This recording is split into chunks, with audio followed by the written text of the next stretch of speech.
Bom dia, bom dia, bom dia, bom dia, bom dia, bom dia, bom dia, bom dia, bom dia. Rapaz, já tinha gente esticando bom dia. O Valteres aí já esticando bom dia aí, Valteres José já dando bom dia esticado, ó. Rapaz, virou marca registrada, né? Virou marca registrada. Vamos que vamos, galerinha.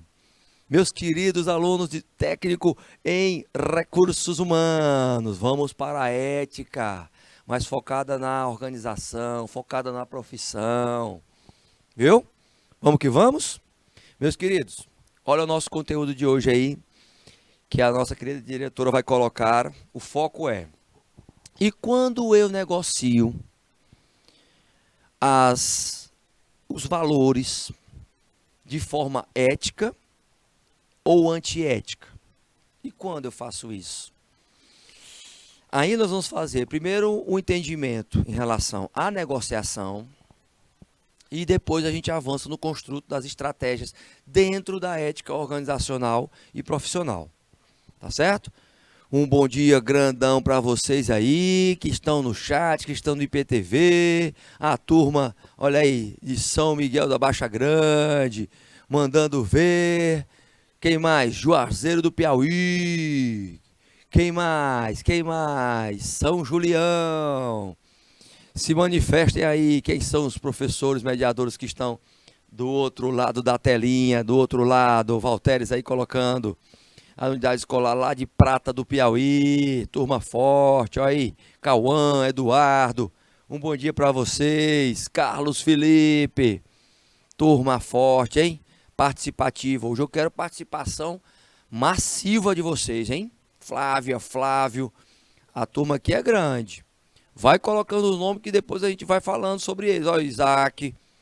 Olha aí, tá vendo? Vamos que vamos, galerinha. Bora lá. Então veja o seguinte. Falando sobre a arte e a prática de negociar. Arte e prática na negociação.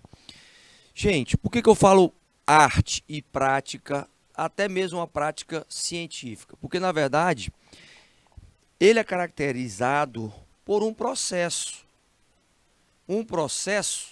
de conhecimento mútuo, mas um processo de conhecimento, e tendo em vista que é um conhecimento, vai se ter perspectivas científicas, certo? Então, o que acontece? Vocês lembram, estão lembrando, não é? Que existe uma diferença entre informação e existe uma diferença dessa informação em relação ao conhecimento. Lembrando, para quem não lembra, a principal diferença é a ciência. São os métodos científicos adotados.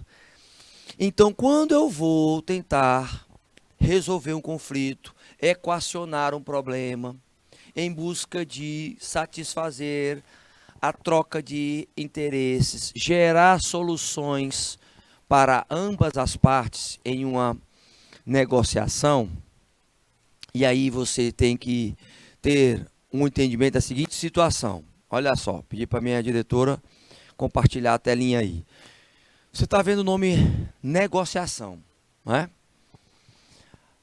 Ele já vem no final, a palavra já vem no final com, se você cortar a palavra, com a ação. Ou seja, ela não vem apenas com uma reflexão, ela vem com um agir. E você atua dessa forma o dia inteiro, a vida inteira. Professor, então estás me dizendo que a negociação a gente arrasta pela vida toda? Exatamente. Então a negociação vai fazer parte da tua vida, quer seja ela profissional, quer seja ela pessoal, tá? O conteúdo que você tem em termos de conhecimento, que usa ferramentas para melhorar a sua qualidade de vida, ele vai repercutir na forma que você, a priori, negocia com você mesmo. Olha só. A priori negocia com você mesmo. Como assim, professor? A autonegociação. A autonegociação está vinculada àquele autoconhecimento lá. Se você sabe quais são os seus pontos fortes, pontos fracos, as ameaças em relação que você precisa melhorar e oportunidades que você precisa correr atrás, você vai começar a negociar com você numa perspectiva de, tá, como é que eu estou lidando na questão emocional? Eu preciso de ajuda? Não preciso? Como é que eu estou lidando na questão intelectual? Eu preciso de uma mentoria nisso? Não preciso? Como é que eu estou lidando na questão física? Eu estou sedentário? Não estou? Eu tenho que ter uma pessoa para que possa colocar o caminho, me readaptar a uma situação que saia do sedentarismo? Isso é uma negociação. Isso é uma autonegociação com você. Porque, na verdade, só quem pode melhorar a sua performance é você mesmo. Então, a negociação ela é tão profunda em termos de ciência que é uma perspectiva inicialmente privada, pessoal. A autonegociação começa como você vai acordar, por exemplo, você coloca lá o alarmezinho, aí o alarme toca a primeira, toca a segunda, toca a terceira, aí da quarta que você vai, que vai acordar. Alguns fazem isso, outros não, mas a autonegociação eu preciso acordar cedo porque eu preciso fazer várias coisas e eu preciso ordenar essas coisas. Olha só, você se autonegociando aí. Então, por que eu começo já de cara colocando essa situação com relação à autonegociação? Por quê? Porque se você não souber negociar com você, você não vai aprender a negociar com as pessoas. Você não vai aprender a persuadir com as pessoas. Aí você me diz, mas professor, como é que eu posso ser um grande negociador, uma grande negociadora, se eu estou começando a vida ainda? Pois é, mas este começar a vida ainda, você tem que ter uma certeza. Para você ser uma grande negociadora, um grande negociador, você tem que ter conteúdo. No questionamento aí, o que é, né? Eu faço de propósito, porque a minha diretora, ela muda. Eu escuto aqui o dedo dela mudando, aí eu volto, aí ela volta para a figura, né? Tô brincando com ela. Neste questionamento aí em relação ao que é negociação, gente, ó, o que é negociação? A negociação não é simplesmente você estar utilizando das suas técnicas de persuadir com outras pessoas, não. Elas começam em você mesmo. É por isso que a gente tem essa conexão de entender o seguinte: existe a diferença de você ter muita informação, tá? Vou dar um exemplo. Em situações em que pessoas têm muito conhecimento, essas pessoas elas tendenciam a achar que o conhecimento para elas basta. Ok. Só que o diferencial disso vai ser ela usar esse conhecimento em causa própria. Por exemplo, médicos, nutricionistas, que não fazem o que eles pregam para a nutrição. Ou seja, eles passam, vamos supor, estou colocando aqui, aleatório, tá? Um profissional da área de medicina, né, que ele não é exemplo do próprio trabalho dele. Que ele come qualquer coisa, ele não tem dieta, ele não tem... Entende aí o que eu estou colocando para você? Pois é. Então, como é que eu tenho um ofício que eu vou defender aquele ofício e eu não faço isso? A negociação, gente, ela está dentro das instituições. Falando nessa área de saúde, por exemplo, a gente foi fazer um trabalho dentro de um hospital aqui, privado, tá? E o que aconteceu? Dentro dos hospitais privados, o estresse é tremendo. Por quê? Tanto privado como público é tremendo, gente. A área de saúde é uma área estressante. A área de segurança também. Então, o que acontece? O que nós víamos é que alguns profissionais, devido a estar tão cansado, eles não conseguiam negociar com os colegas e eles acabavam sabotando o trabalho dos colegas. E prejudicava quem? Os pacientes. Prejudicava os pacientes, porque, por exemplo, casos em que pessoas ficavam doentes porque não tinham os cuidados daqueles profissionais que eram responsáveis. Porque eles já estavam saturados fisicamente, mentalmente, não negociavam, quer seja uma licença para sair, mas não. Se permaneciam numa postura de estar executando o trabalho, mesmo um trabalho que estava tendo resultados negativos, com possíveis falhas. Aí você está falhando com o ser humano especificamente.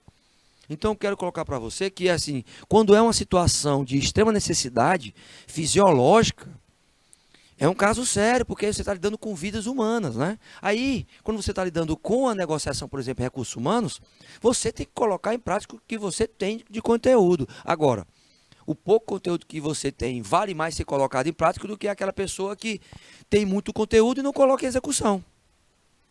Tá bom? Então, a negociação, a ação é agir, fazer, buscar, colocar em prática o teu conhecimento. Vamos lá, vamos voltar para os slides. Vamos que vamos, galerinha. Então, o que eu tenho? Por que eu coloquei aqui a imagem do xadrez, minha diretora? Por que eu coloquei? Porque o xadrez é estratégico. E toda negociação tem estratégia. E eu tenho que aprender a negociar, porque, por exemplo, o peão, ele pode derrotar qualquer peça do tabuleiro. Ou seja, não é porque ele é um peão que ele não vai pegar um bispo, uma rainha, um rei.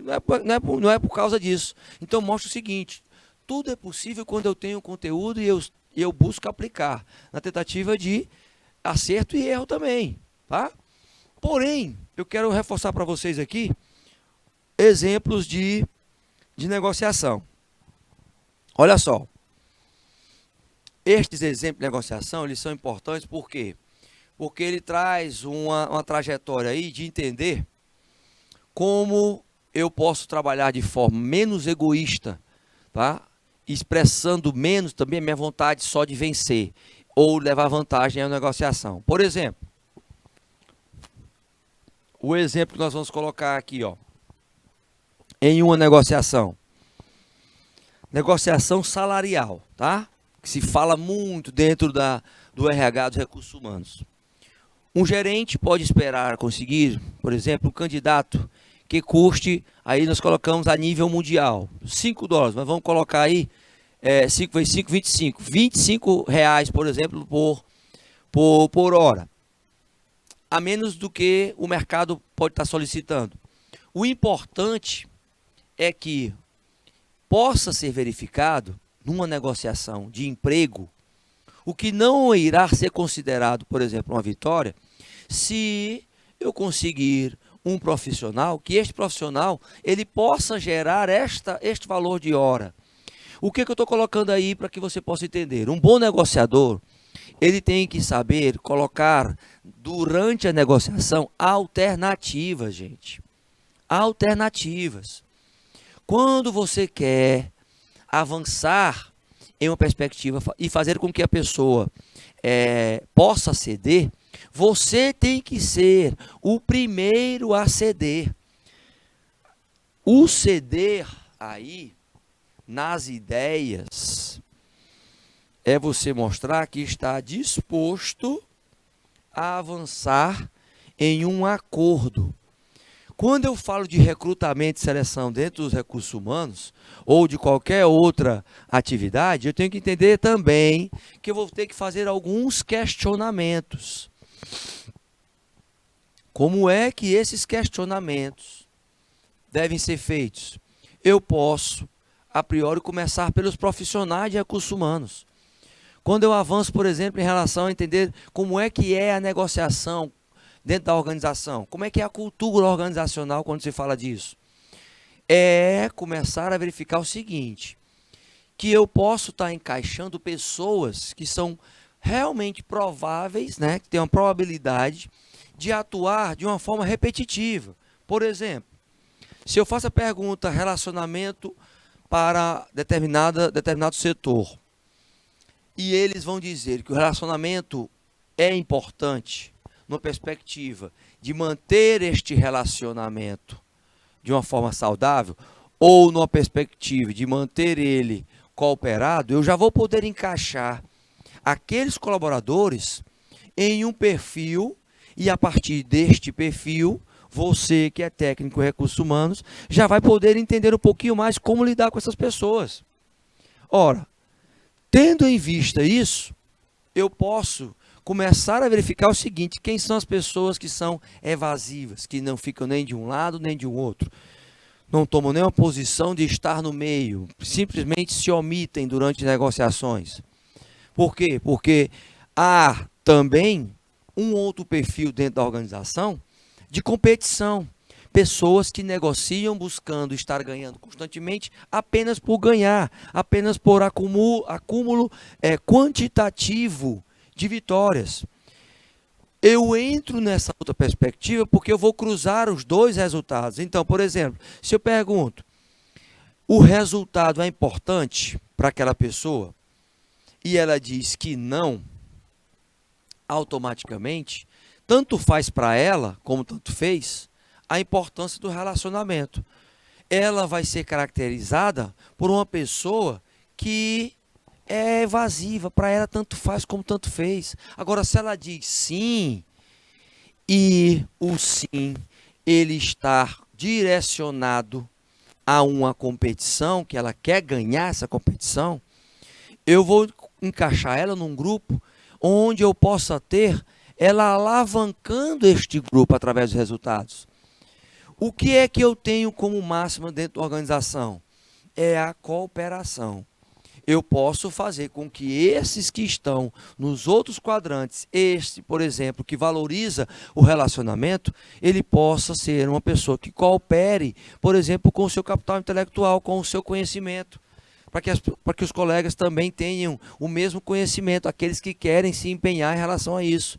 Eu posso pegar essa pessoa que está no quadrante, por exemplo, de competição, que só gosta de ganhar, ganhar, e começar a trabalhar, reeditar o modelo mental dela, para ela avançar em cooperar, porque o cooperar é o topo da importância do relacionamento e da importância do resultado. Se eu tiver a cooperação de uma forma chegando aos 100%, gente, eu vou ter equipes de alta performance gerando resultados positivos e lucrativos para a organização.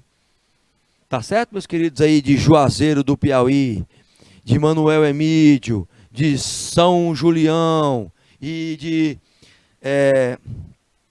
São Miguel, São Miguel da Baixa Grande, né? Essa turma toda que está forte aí, presta atenção, anota os bizus. Então, qual é a finalidade? Então, professor, é pegar essa pessoa que está aqui no evasivo, está querendo se livrar e colocar ela para cooperar. Então, eu tenho como uma interseção super positiva de valorização da importância do resultado e, ao mesmo tempo, da importância do relacionamento, mantendo o relacionamento, a cooperação. Professor, mas a competição não é importante? É, para você fazer com que as pessoas evoluam, estejam evoluindo positivamente. Agora, ela, em determinado momento, ela pode criar uma competição pejorativa, onde eu posso levar para as questões pessoais, tá? Questões pessoais. Eu coloquei esse gráfico para demonstrar para vocês exatamente isso. Quando eu passo isso na negociação, eu também estou sendo estratégico, gente. Eu também estou chamando pessoas para perto de mim. Ou seja, eu estou fazendo com que elas entendam que eu estou junto com elas. E na negociação, se eu passar esta situação para o outro lado vai entender que a competição é em torno da melhoria e não um contra o outro. Logo, antes disso, eu tenho que fazer uma pesquisa. Eu tenho que elaborar questionários qualitativos e questionários quantitativos, meus queridos, quantitativos.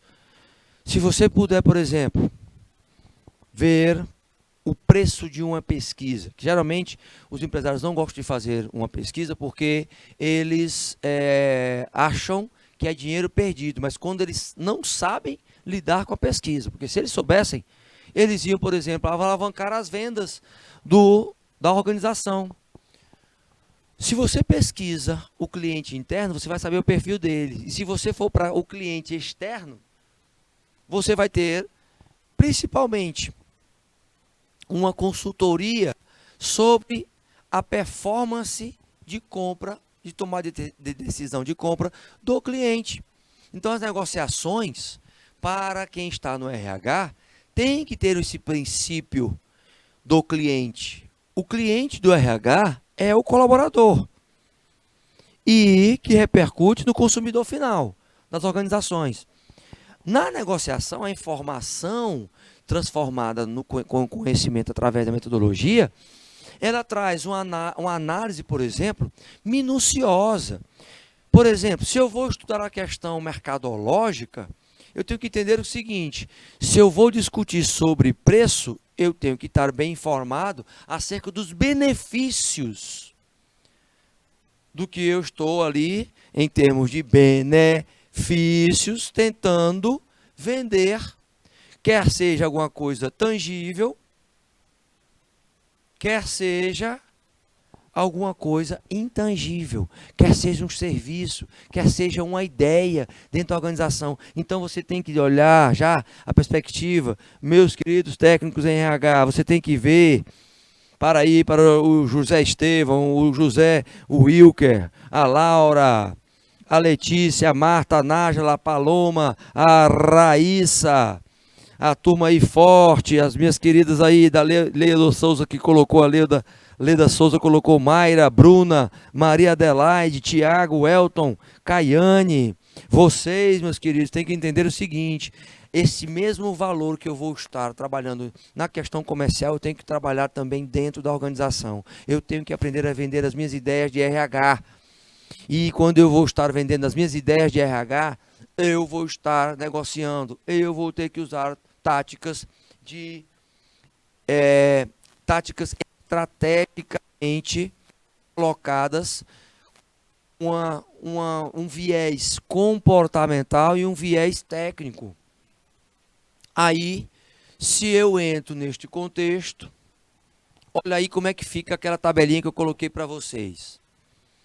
Aquela mesma tabelinha que eu coloquei para vocês. O que acontece quando eu tenho um senso de positividade na importância dos resultados e na gestão de relacionamento a nível de curto, médio e longo prazo, mas especificamente de longo prazo, futuramente, eu tenho o principal fator como cooperação, trazendo uma abordagem de interação, de conexão, gente, com as pessoas. Se você se mostra cooperativo, se você tem atitudes de cooperação proativas, se não são iniciativas, tá? Porque iniciativa você é provocado. Na verdade, você tem o intuito de estar proagindo em relação ao bem comum, à coletividade, você tem grandes chances de avançar nas suas negociações, porque você está sendo estratégico. Veja que as outras ficam mais distantes. Quando eu não quero, quando eu não dou importância ao resultado e não dou importância a relações futuras, não estou nem aí para as pessoas, a tendência é eu me acomodar, a tendência é eu me estagnar. Eu vou ceder as interesses a quem quiser fazer as coisas faz, quem não quiser não faz.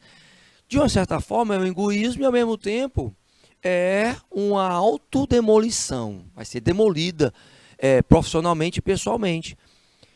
Isso, de uma certa forma, causa a chamada zona de conforto. Esta acomodaçãozinha aqui, gente, é a zona de conforto. Zona de conforto. Aí, se eu tenho uma outra postura, lembra que eu tirei aí, né? Eu tenho três construtos que tínhamos na no gráfico passado, cooperação se destacando, mas se eu não dou valor às relações futuras, mas sim aos resultados, não dou um valor às relações futuras, mas sim aos resultados, eu estou dentro de um perfil de competição. É mais ou menos aquela pessoa chamada de tratorzinho. O trator, ele quer resultados porque ele é mais egoísta ainda do que quem está lá no perfil, no quadrante de acomodação. Por quê? Ele vai passar por cima de qualquer pessoa que estiver na frente dele, porque ele quer ganhar a negociação. Ele estrategicamente quer ganhar a negociação, doa quem doer, e não interessa quais são os fins. Entra aí, dentro da competição, aquele que consegue chegar a bater a meta de forma positiva, mas entra aí também aquele que vai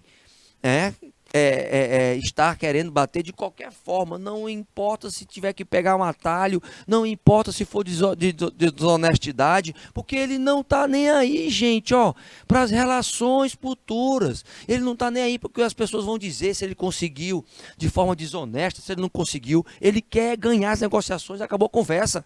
Ele quer vender, ele quer ludibriar as pessoas.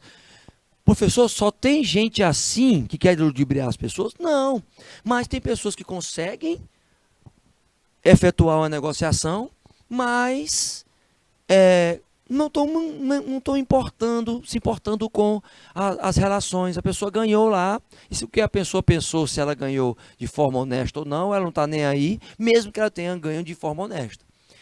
E aí tem o pior dos piores, que é aquele que ou ele não sabe negociar, ou ele não quer negociar, entra nesta seara. O não negociar entra até a questão da intolerância. É bem verdade que eu tenho este não negociar para fatores positivos e fatores negativos, tá, gente? Eu tenho, porque, por exemplo, valores e princípios, ele não é negociável. Opa, aí entra aqui. Lembra que eu falei que tem dois aspectos, né? Entra aqui. Ele não é negociável. Valores e princípios não é negociável, certo? Não é negociável. Isso é um fator positivo do não negociar. Mas o não negociar em termos de intolerância e em termos de não querer se importar com as pessoas e não querer estar se portando com o resultado, vai ser um pouquinho mais próximo ali da acomodação. Mas ele é taxativo e é o chamado intransigente. Uma pessoa intransigente, que eu tenho que ter esse discernimento constantemente. Porque pessoas intransigentes, elas não vão ter habilidades de negociação, porque elas são movidas pela emoção, e digo até mais, uma emoção ignorante. Como é que é isso, professor? É aquela pessoa que você sabe que ela tem conhecimento e ela age como uma pessoa que não tivesse o conhecimento. É uma pessoa ignorante. Então, situações como essa, você vai vivenciar. Não tenha dúvida disso, dentro das empresas e fora delas. Agora, eu não posso ter o medo, eu tenho que estar controlando constantemente este medo, tá? Não é você deixar de ter medo, porque ninguém deixa de ter medo. Todos nós temos o medo. Todos nós. Agora, durante as negociações, por exemplo, às vezes você fica com medo de machucar as pessoas. Você pode ter um zelo de machucar, em estar machucando, deixando de machucar. Você pode ter um zelo pelas pessoas, ok. Agora entenda uma coisa. Você, a longo prazo, vai ter que melhorar a capacidade de controlar o medo durante a negociação. Por quê? Porque o medo, ele é exalado na linguagem corporal, tá? Pedi para minha querida diretora aqui fazer aí a dupla, o duplo slide, e colocar o seguinte. Quando eu falo em medo, na linguagem corporal você já pode perceber, certo? Por exemplo, vou colocar para vocês. Na época da minha graduação, pouquinho tempo atrás, certo? Pouquinho tempo atrás. Na época da minha graduação, o professor de vocês, vou pegar aqui o exemplo, viu, minha diretora? Vou pegar aqui o papel, pegar aqui o exemplo.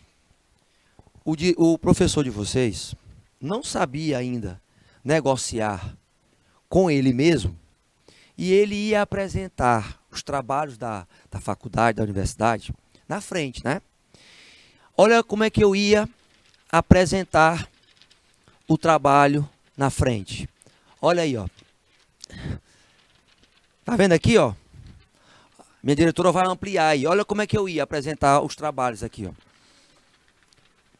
Eu ia desse jeito, né? Eu ia, bem, gente, nós vamos começar.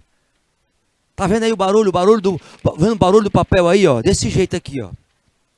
Entendeu? Por mais que eu tivesse estudado, eu ia desse jeito aqui. Mas por quê? Porque eu ainda não negociava comigo o meu medo. E aí, ó, a boca começava a ficar seca. E eu tentando apresentar, tá? Na graduação. Apresentar e a boca ali, boca seca, quase não conseguia falar, né? E não sabia usar o diafragma. Entendeu? Não tinha conhecimento, ok. O conhecimento que eu tinha era até aquele momento. Quando eu passei a ver que você estudando, por exemplo, linguagem corporal, você treinando antes de apresentar em casa, aí o que eu fazia? Pegava um espelhinho assim, ó, aquele espelhinho quadradinho, laranjinha, pequenininho, né? Né, minha diretora? Que ele botava assim na minha frente, ó. Aí o que eu fazia para treinar oratória? Botava aqui, não sei se tem uma... Eu botava uma caneta na boca, gente. Porque eu li em um livro, entendeu? Depois tem que passar álcool, né? Mas não, eu vou botar o dedo mesmo. É o jeito. Eu li, né, em um livro do Reinaldo Polito, um dos grandes baluartes da área de oratória, que você tinha que treinar antes, inclusive a respiração e trabalhar o seu medo. Olha a autonegociação começando aí, comigo mesmo. Então o que eu fiz? Colocava lá uma caneta, assim, ó, na boca, ó, desse jeito aqui, gente, ó. Desse jeito aqui, tá vendo aqui, ó? Vou passar álcool e gel, viu? Resultado, o que eu fazia? Eu treinava a articulação da boca. Porque eu falava assim, gente, ó, desse jeito aqui, ó. Eu falava desse jeito aqui, bem fechadinha a boca, não sei o quê. Logo a minha boca é pequena, né? Vocês estão vendo aí. É a única coisa que é pequena na cabeça. Porque a cabeça é gigante. Agora veja, veja como é que é o treino. Do medo, especificamente. Você ter lá um papel e tá lá com uma caneta lendo na frente do espelho para treinar também a sua articulação, a sua oratória, gente. Tá certo? Então, eu estou dando aí só um exemplo, tá? Só um exemplozinho básico. Vou colocar aqui o papelzinho e tal. Resultado. Olha o que tem escrito aí. Minha diretora colocou. Tá. Isso não é necessariamente verdade que você, por exemplo, num processo de negociação, se você demonstrou o medo, a negociação está perdida. Não, não é. Você vai, por exemplo, trabalhar uma negociação de preço de um produto. Você tem que fazer o que a gente chama o ponto de ancoragem. Este ponto de ancoragem, que é reforçado aqui, é você entender o que é que você treinou antes para negociar. Ou seja, aos poucos, gente, a perspectiva de você, a cada negociação, você ir melhorando e trabalhando o que você tem em mente, vai fluindo. O ser, por exemplo, justo com as pessoas que você está negociando, com o cliente interno, com o colaborador, isso externando para o consumidor. O ser de você passar o justo por meio de palavras, tá? É importante. Por meio de palavras. Agora, por meio de ações, também. Então, eu tenho que ter palavras e ações. Não adianta ficar só com conteúdo. Não adianta. E tenho que saber que todo planejamento eu tenho que inserir uma ferramenta de gestão que é o planejamento. Se eu não me planejar antes, como é que eu vou agir, gente? com conhecimento. Como é que eu vou para a ação?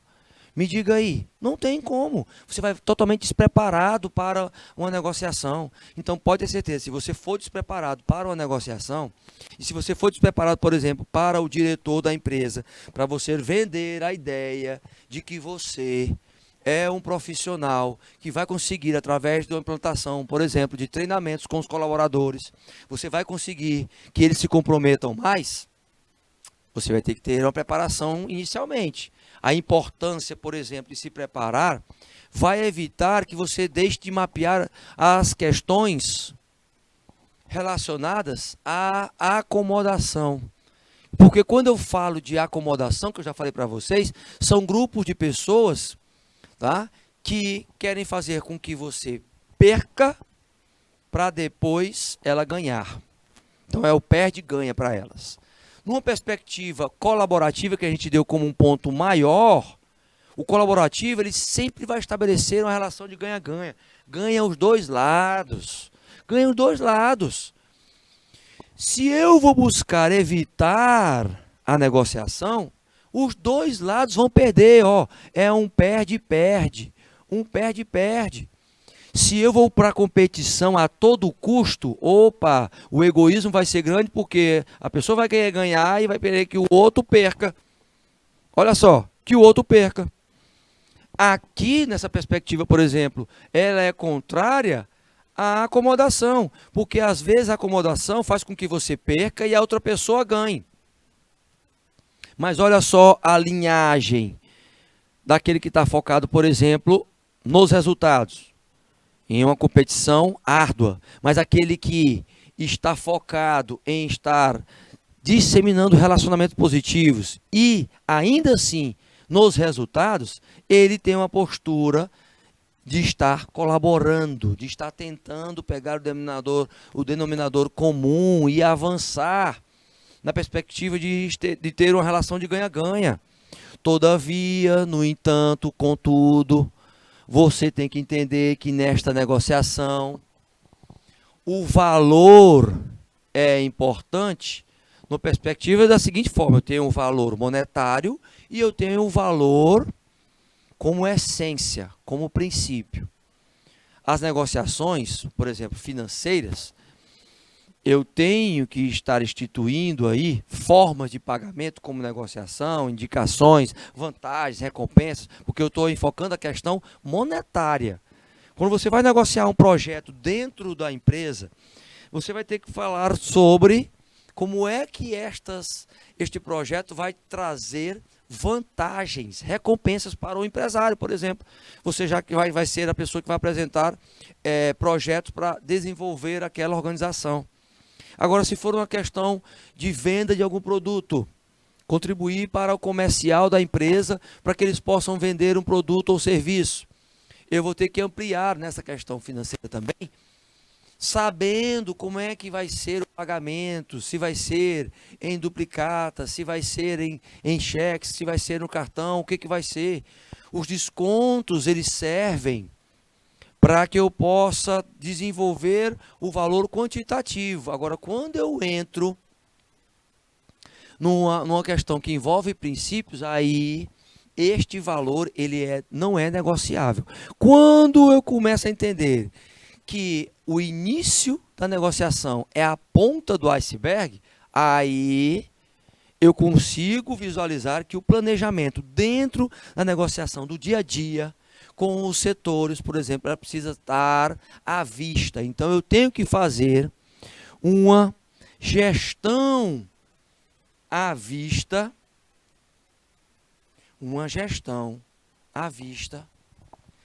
acerca das etapas de negociação.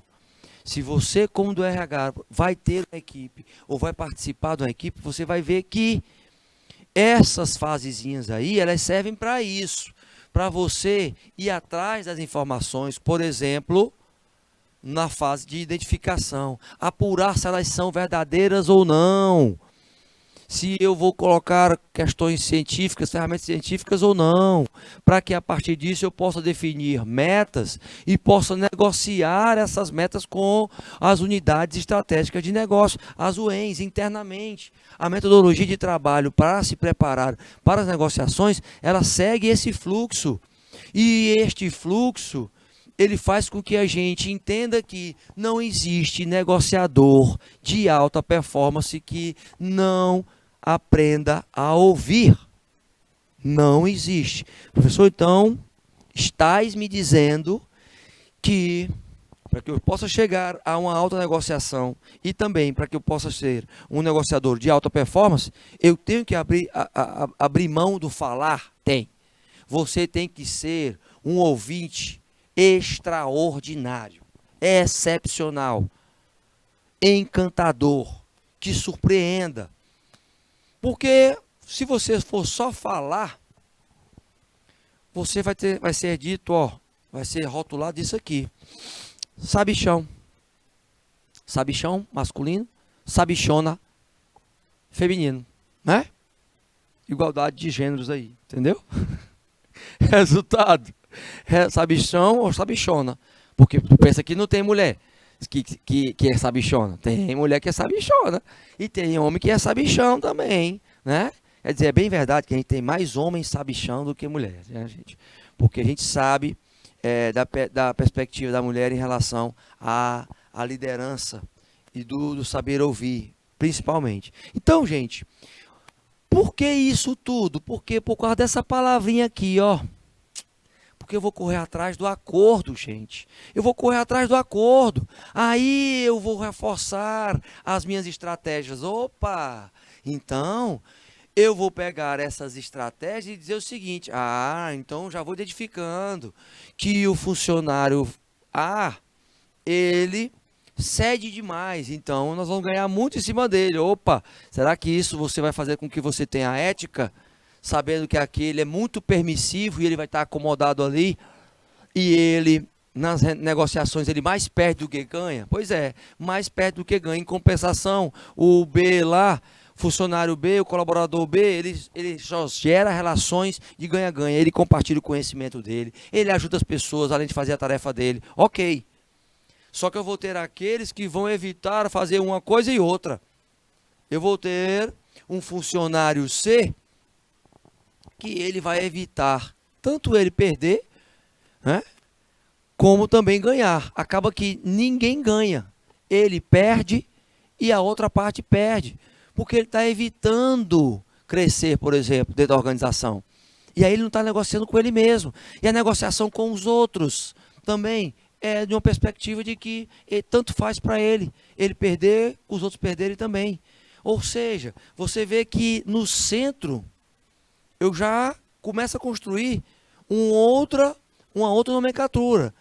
Porque quando eu chego naquele funcionário C, o funcionário C, ele pode tanto ser competitivo de forma honesta, como de forma não honesta, antiética. Ele pode querer a qualquer custo uma comissão e conseguir, por exemplo, vender para um cliente que é do colega dele. Mas ele não está muito interessado nisso. Ou seja, uma atitude antiética.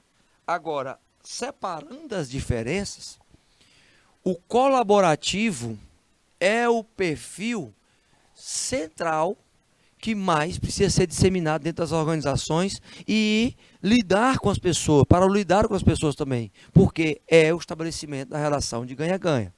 Todavia, eu tenho que ter a dinâmica de trabalhar para resolver durante uma negociação os problemas, não é trazer mais problemas para a organização ou para o cliente. O cliente faz uma reclamação, você vai debater com o cliente se ele está certo ou errado. Isso vai entrar num outro mérito que vai gerar uma outra discussão, um outro problema. Você tem que buscar resolver o problema. Quem está ali dentro da organização deve ser um solucionador de problemas. Se eu vou partir para uma questão de serviço de uma empresa, por exemplo, olha só. Por aí o cliente vai lá e precisa de uma entrega imediata, né? Ele chega lá e diz, mesmo sabendo que é impossível, né?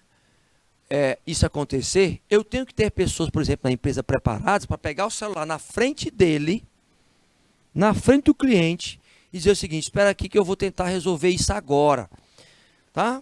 Chegou no setor de atendimento, tá? Não foi você que atendeu aquele cliente. O colaborador, seu colega que atendeu não está lá. Você não vai dizer, não, só volte aqui daqui a meia hora, 1 hora, 2 horas. Se aquele cliente está querendo uma entrega imediata, a grande questão é você tem que estar preparado para poder correr atrás do que aconteceu.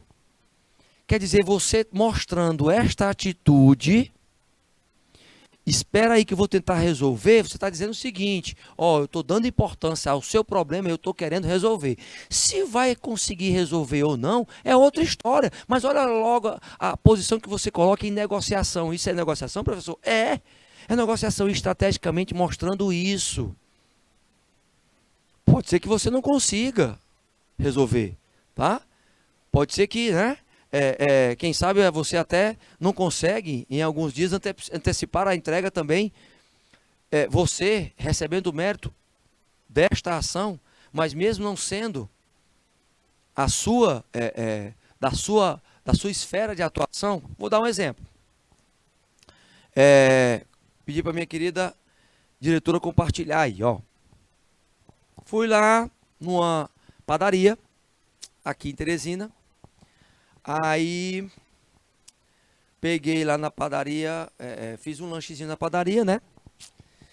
E fui atrás de Gatorade. Gatorade, certo? Tinha lá, não tinha Gatorade, né? Sabe o que é Gatorade? Não? Gatorade é um energético que ele é um suplemento. Ele não chega a ser, um Red Bull. O pessoal fala muito do Red Bull, né? Fala muito que é um energético que traz taurina. No Gatorade, ele é muito utilizado, por exemplo, pelos atletas durante o jogo. Tem até uma marcazinha Gatorade nas garrafas. É como se fosse um isotônico, pronto. É um isotônico. Peguei o nomezinho certinho. Não é energético, tá, gente? É isotônico. O Gatorade. Aí fui lá, não tinha um Gatorade. Não tinha, aí depois olhei na outra prateleira, não tinha o Powerade. Powerade, que é um outro isotônico também. Ele repõe sódios, tá? Ele dá mais energia e tal. Aí, ok, fui embora, né? Triste, porque eu gosto tanto desse produto e tal. Voltei na padaria, outro dia, cheguei lá, não tinha. Essa padaria tinha antes, tá? Aí eu perguntei para a atendente, e ela disse, eu disse, vem cá, vocês não estão mais vendendo aqui? Estamos, mas o negócio é que fulano de tal, que faz o pedido, ele não fez o pedido ainda. Não chegou o dia de fazer o pedido. Aí eu disse, tá certo. Pois quando tu conversar com ele, aí você pode falar para ele. Aí eu falo assim. Aí eu, tá bom. Aí fui no terceiro dia. Cheguei lá, não tinha Gatorade ainda, não tinha este isotônico. Aí eu encontrei a própria funcionária dentro lá da padaria. Eu disse, e aí, falou com ele? Aí ela disse, sobre aquele isotônico que estava faltando e tal, não sei o quê. Aí ela disse, falei, mas o senhor sabe, né? Não é meu trabalho esse de fazer pedido, então, resultado, eu acho que ele não comprou ainda. Aí eu disse para ela, verdade, nunca mais eu compro aqui, viu? Tchau. Parei de ir comprar lá. Porque assim, é o mínimo que você pode. Eu fui 3 vezes comprar lá, porque eu gosto daquela padaria, certo? Fui 3 vezes, é caminho para onde eu vou. Resultado, fui 3 vezes. Não tinha, eu disse, rapaz, não tá nem aí. É um produtozinho só da empresa? Mas o colaborador não está nem aí. Quer dizer que também o RH não está nem aí em relação a saber o seguinte, vocês estão encantando e surpreendendo o cliente? Vocês estão negociando com eles? Aí eu entrei em outra padaria, que até a caixa quis me vender alguma coisa. Entendeu? o perfil de atendente para a venda. Ela quis me vender outra coisa. Aí eu fui comprar uma coisa e ela quis me vender. Eu fui em outra padaria. Aí você vê o tipo de comportamento diferente, que é o seguinte: ela quis negociar comigo a minha presença lá. Eu estava lá e ela disse o seguinte: quando o cliente entra na empresa, e quando o cliente, por exemplo, principalmente uma empresa na área de alimentação, ele não entra só para ver, né? Porque você vai entrar, por exemplo, em uma loja de sapato. Você pode dizer que vai entrar só para ver. Não, estou só olhando. Ou estou numa roupa, vou só experimentar aqui, ver se dá, se não deu. Aí vai embora e tudo mais. Geralmente, quando você entra numa empresa de alimentação, você entra para consumir e para levar. Tá? Só se não tiver, ou tiver realmente outros modelos de comida que você não queira e tal. Mas quando você já procura, você vai para consumir.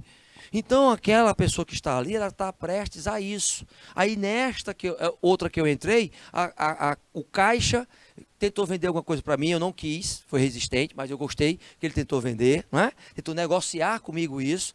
E, por exemplo, eu fui tomar uma sopa e já de cara eu peguei a sopa, coloquei lá a sopinha e já veio a moça atendente já entregar um pãozinho lá. Eu disse: ô, querido, obrigado. Eu nem pedi nada. Ele disse: não, mas aqui é assim. Pegou a sopa, pegou algum produto que é correlacionado, a gente já oferece e já coloca lá. Se a pessoa não quiser, ela pode rejeitar. Entende aí a postura?